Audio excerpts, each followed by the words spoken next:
E aí, pessoal, tudo bem? Então, dando seguimento aqui no nosso módulo 3, nós vamos falar neste vídeo, então nós vamos falar nesta aula, nós vamos falar sobre triângulos, tudo bem? Lembra que os assuntos são bem amplos, mas nós estamos direcionando muito para a prova do Enem. Então, o que você precisa saber de triângulos para fazer a prova do Enem é o que nós vamos discutir então aqui nesse vídeo, certo? Primeira coisa que nós vamos ter que lembrar, nós já falamos nos vídeos anteriores, nos 2 vídeos anteriores sobre polígonos, o triângulo é um polígono com 3 lados. Se ele é um polígono com 3 lados, ele tem todas as características do polígono. Por exemplo, pessoal, já vou começar aqui por essa observação 1, você vai lembrar dos vídeos anteriores que nós provamos que a soma dos ângulos internos de qualquer triângulo sempre vai ser igual a 180 graus. E se a soma dos ângulos internos de qualquer triângulo sempre vai ser igual a 180 graus, isso vai nos ajudar, por exemplo, a chegar nessa observação 2, que nós vamos fazer daqui a pouquinho. Mas antes disso, eu gostaria que a gente pudesse começar com a classificação de triângulos. Triângulos, então, são polígonos com 3 lados. Notem que como ele tem 3 lados, ele tem nenhuma diagonal. Ele tem 3 vértices, 3 ângulos internos, 3 ângulos externos, e a soma dos seus ângulos internos é igual a 180 graus, e como nós vimos no vídeo anterior também, a soma dos ângulos externos é sempre igual. Independentemente se triângulo, quadrilátero, hexágono, pentágono, você sempre tem a mesma soma, que nesse caso vai ser 360 graus, certo? Vamos lembrar do seguinte, a classificação de um triângulo ela pode ser feita quanto aos seus lados, ela também pode ser feita quanto aos seus ângulos. Vamos pensar na classificação de um triângulo quanto aos seus lados. Um triângulo será equilátero sempre que ele tiver os 3 lados congruentes, ou seja, ele tem que ter os 3 lados com a mesma medida. Eu vou mostrar uma coisa para vocês aqui com os pedaços de giz, para que vocês entendam do que eu estou querendo falar com essa questão dos 3 lados com a mesma medida. Uma coisa extremamente importante que nós estamos falando de triângulos, e isso vai refletir nas semelhanças de triângulos, que é a parte mais importante que nós temos para esta aula, é o seguinte: existe um axioma. O termo axioma vem do grego axioen, que significa considerar válido. Então, tudo na matemática que nós chamamos de axioma é algo que nós consideramos válido sem a necessidade de demonstrar. Então, por exemplo, se você tem esses 3 pedaços de giz, você percebe que esses, por exemplo, no sentido do axioma, tá? O que nós podemos considerar válido na matemática? Notem o seguinte, com esses 3 pedaços de giz, nós conseguimos fazer esse triângulo. E notem que se você tentar mexer em algum ângulo, você vai ter que mexer no lado. Porque se eu aumentar esse ângulo aqui, teoricamente eu tenho que aumentar esse lado. Então no triângulo você não consegue mexer nos lados sem mexer no ângulo, você não consegue mexer nos ângulos sem mexer no lado. O que isso significa, Suzuki? E o que isso vai representar em termos de axioma? Tem um axioma da matemática que diz o seguinte: o maior lado de um triângulo sempre está oposto ao maior ângulo. Então, se eu aumento, por exemplo, os 3 lados têm a mesma medida, o que isso significa? Para triângulos, se os 3 lados têm a mesma medida, os 3 ângulos internos também têm que ter a mesma medida. Porque se eu aumentar esse lado, eu vou ter que aumentar, esse ângulo, eu vou ter que aumentar esse lado. Por exemplo, olha para cá, você tem esses 2 lados, fez uma abertura, você tem um lado que fecha. Se você aumentar o ângulo, vai ter que aumentar o lado. Se você aumentar o ângulo, vai ter que aumentar o lado. Então o axioma diz que o maior lado de um triângulo está oposto ao maior ângulo. Ou seja, se os 3 lados são congruentes, têm a mesma medida, os 3 ângulos internos também têm que ter a mesma medida. Se a soma dos ângulos é 180 graus, 180 dividido por 3, o que você já sabe? Em todo triângulo equilátero, os 3 ângulos internos vão medir 60 graus, certo? Suzuki, o que é um triângulo isósceles? Um triângulo isósceles é um triângulo que possui 2 lados com a mesma medida. Percebam que não está escrito apenas 2, está escrito 2.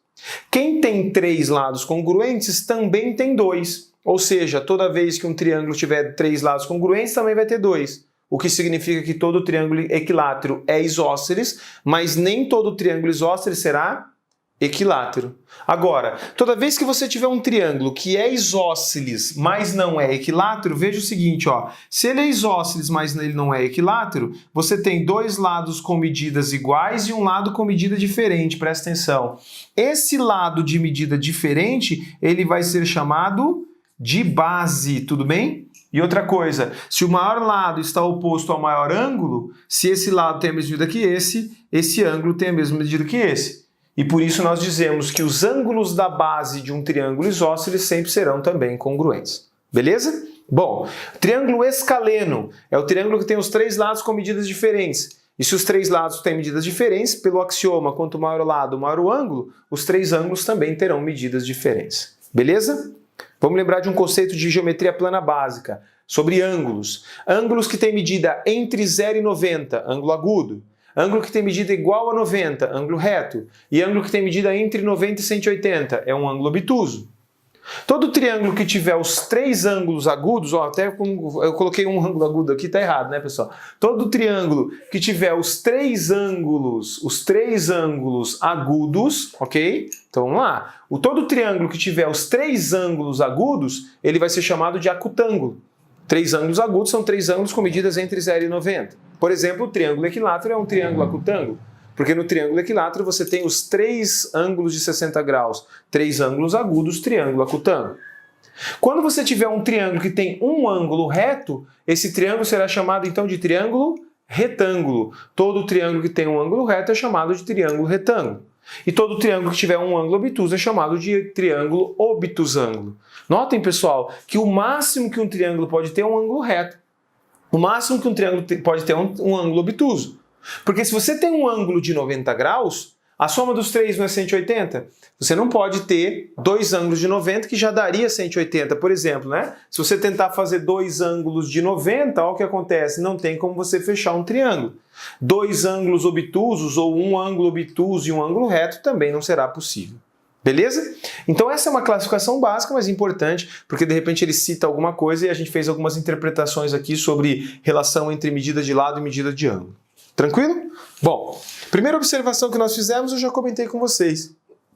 A segunda observação é a observação que na verdade pode ser chamada em matemática de teorema do ângulo externo.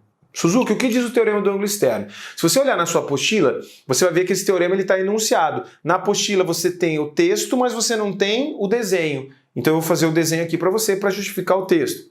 O teorema do ângulo externo diz o seguinte, ó. A medida de um ângulo externo de um triângulo sempre será igual à soma dos dois ângulos internos não adjacentes a ele. Presta atenção. Um ângulo externo sempre será gerado pelo prolongamento de um lado do triângulo. Você pega o lado do triângulo, faz o prolongamento, vai ter o ângulo externo. Lembra que nós falamos isso sobre polígonos.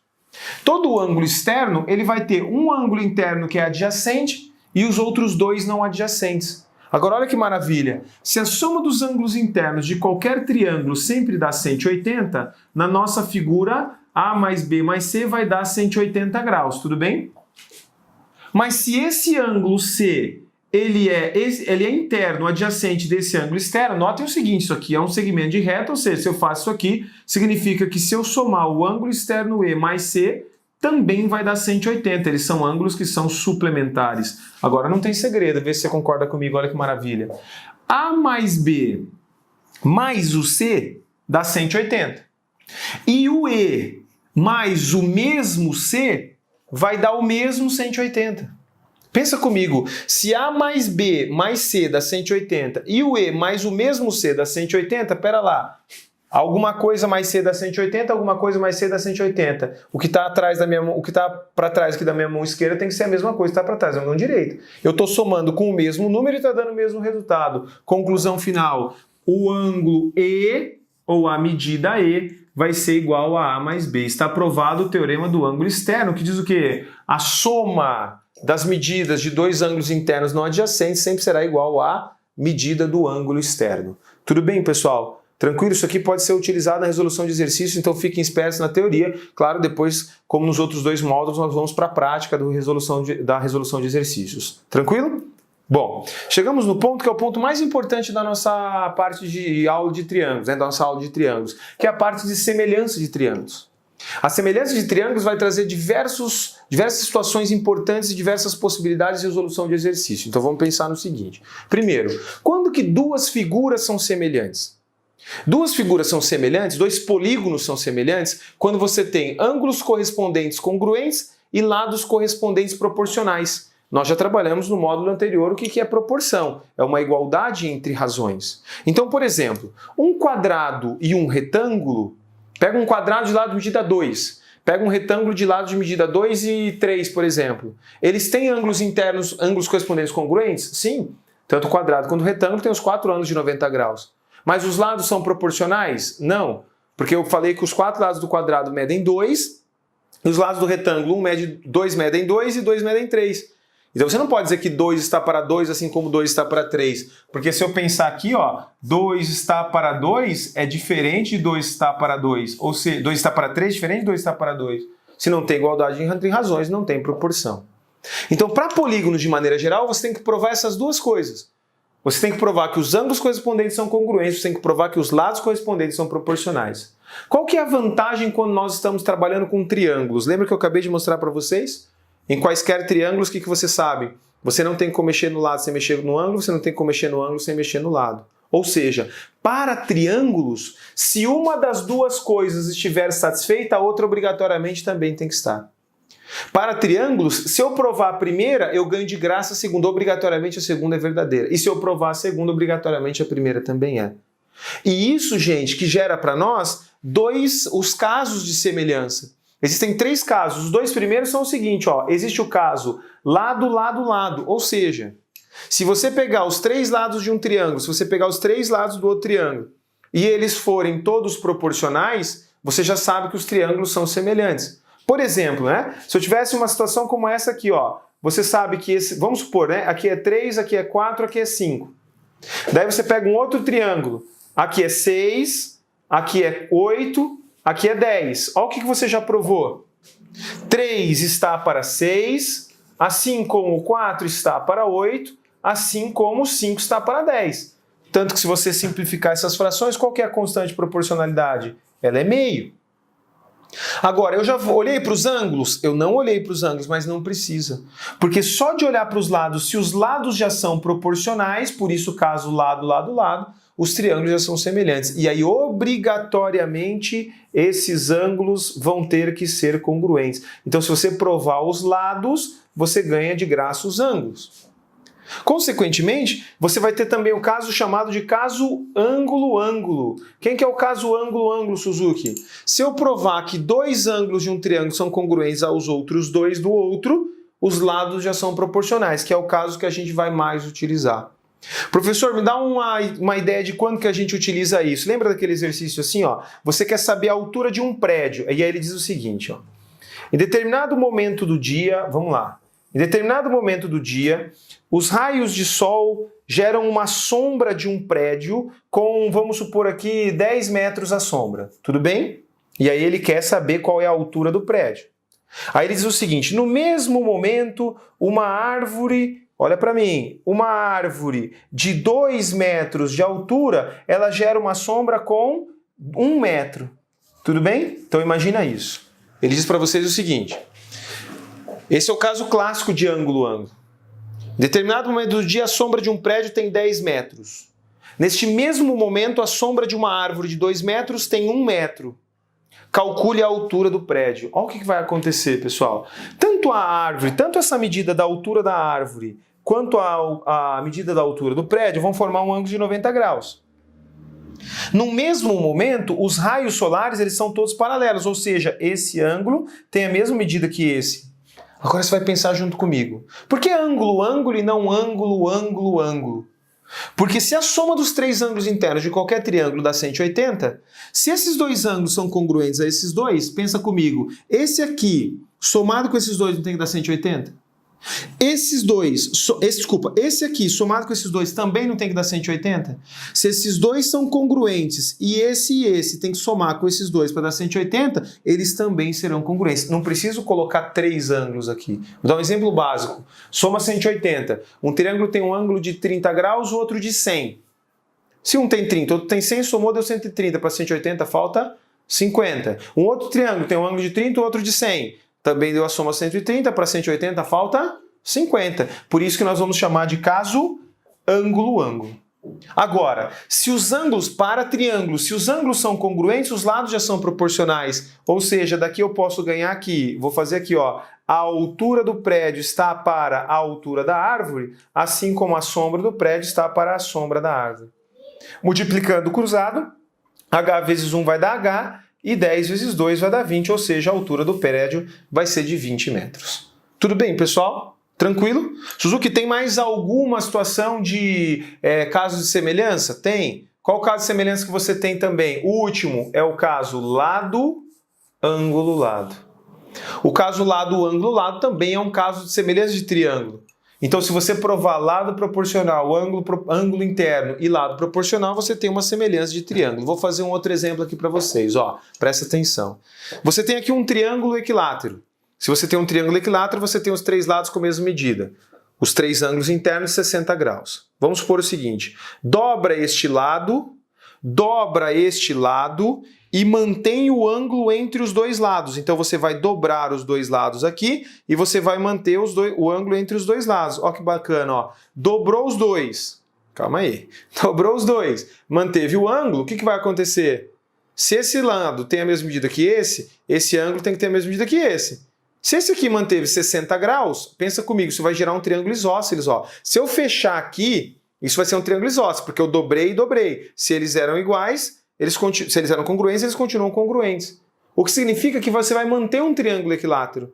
E se você vai manter um triângulo equilátero, está provado que se você conseguir mostrar o caso lado, ângulo, lado, você prova a semelhança de triângulos. São os três casos de semelhança que são muito importantes. Tudo bem?